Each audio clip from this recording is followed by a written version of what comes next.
I love minds. I love to deal with minds because I say that the quality of your mind will determine the quality of your life, will determine the quality of your business, will determine how far you are going to go, because everything starts from your mind. And I've dealt with a whole lot of mind. So we have a growing mindset. We have a stunted mind trap. And one of the things that I talked about, there are two kinds of mind that are available to us. I'm going to deal with those two kinds of mind. There's what I call debased mindset, what we call debased mind form. There's also what we call value-based mind form.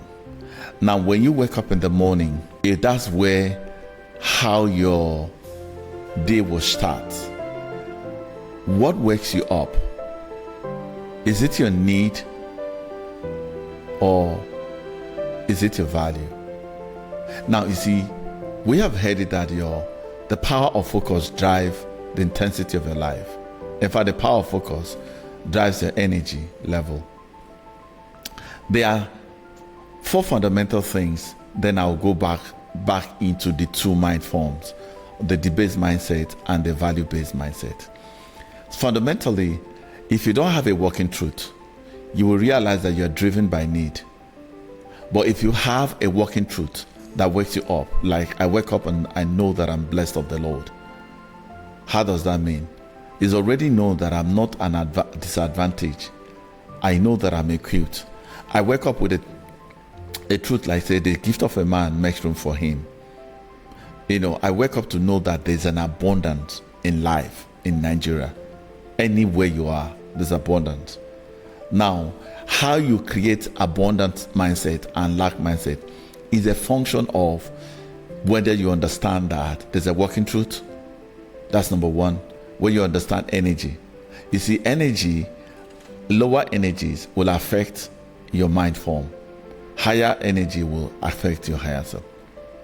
Now, you have what they call economy, which is resources. Resources is so powerful. Resources is not just about what you see physically, because what you see physically is driven by what is not seen. And my resources are some like mental resilience, mental capacity, mental clarity, mental balance, mental stability. So now, when you have mental resilience, you realize that you can restructure yourself and recalibrate. That's what they call resources. Of course, that's also what we call mental resources. Now, beyond that mental resources is what they call economy. How does these mental resources, accumulate into great economy? Because really, it is within this energetic disposition and mental formation, that's where all the creativity, don't forget that, that's what contains your imagination. And yeah, imagination is a womb of creation, especially pure imagination that is not corroded with a lower level. So now the other one would be system. How systematic is your mind? And of course, that's what produces the result. So now, if you go back into what we call debased mind, debased mind comes from a place of scarcity. It comes from a place of desperation. It comes from a place of hurry. It comes from a place of not enough. It comes from a place of survival of the fittest. It comes from a place of a troubled mind, from fear. But you see, value-based means that I believe in myself. I believe in my skill. I believe in my knowledge capacity. I believe in my mental constructions, forces. And because we are co-creating with life forces. So if you do not have a contributing mind and have a collecting mind, of course you're already debased. Because this is one of the things that will distinguish you in any business or any economy. If you're always thinking about what to get, you're already getting yourself out of the economy. But you need to think about what to contribute. Because now what shapes your economy and what maintains your visibility and your presence is nothing but your contribution. So to simplify it, if you wake up every morning, let your value mind drive you. Once your debased mind drives you, you can't succeed in any economy, whether it's in Nigeria, in anywhere in the world.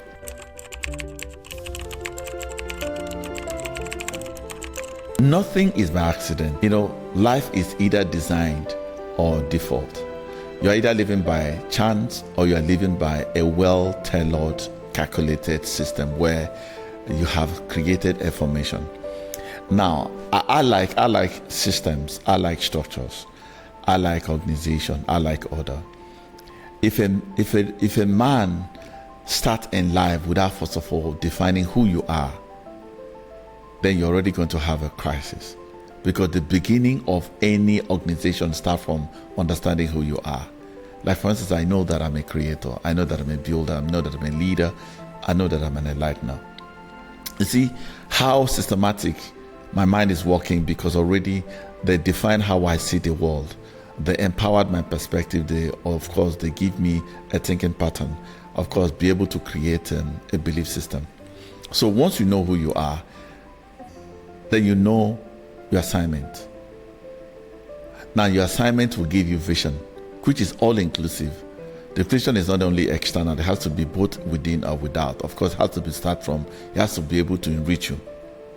Now, you talked about the other fundamental thing, which will be that, what is your value system?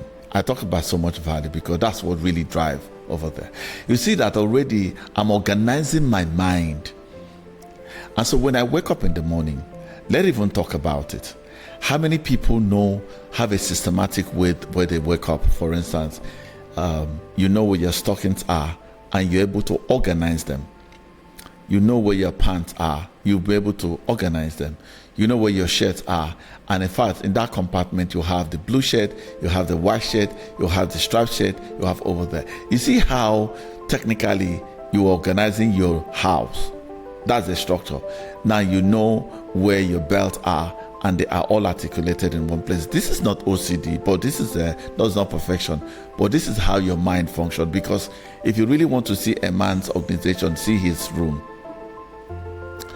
If you're looking for your stockings any day you wake up, you're not organized, and your business are not likely going to be organized. So now, let's say that you have organized your striped shirt and you call it accountant, your blue shirt as maybe HSC person, the other person as marketing, the other person over there. The more you look at them, the more you are interacting with them, because it's in business. One of the greatest things is observation. You're able to observe the interconnectedness between what you have, the fluidity of them, how they interact with each other, how they support each other. Now, the more you practice this in your organization, the more you start your business. You may be just one person, but you can be the accountant, you can be the cleaner, you can be this receptionist, you can be the PRO, you can be Oswald, you can be even the manager. So within you function in those organizations. Now, as you function, you begin to put up control system. Now you're observing those control systems. You're looking at their functionality, you're looking at their responsibility. You begin to look at the richness of the interconnectedness, because really that's what all about organization and structure means. So they are in harmony and they are supporting each other. That's what we call the support system.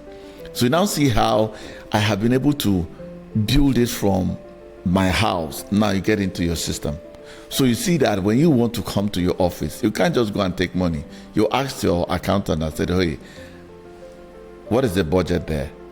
So you become accountable to the accountant. You become accountable to the receptionist. You become accountable to the cleaner, because you are that. So now what happens is that when you have played in that role as a person, it's very easy for you to deploy it. You know when you have to have a receptionist. You now know when there's a need for an accountant. You know now when there's a need for a marketer. You now need when you need a manager supervising this as well to see. Because now it is a play of deployment. It's not a play of experimentation. You have experimented it at the back, and then you are now deploying it. That's how you are going to have a formidable team. And that's how the team spirit starts. And once you begin to have that team spirit, you begin to recognize their strength. You begin to appreciate their strength. You begin to have contact with their strength. The more you have contact, the more you have the richness to coach. The more you have the kitchen to go, you have to begin to grow them, what they call career growth as well too. And because you have experimented within you, it's very easy to deploy within your team system.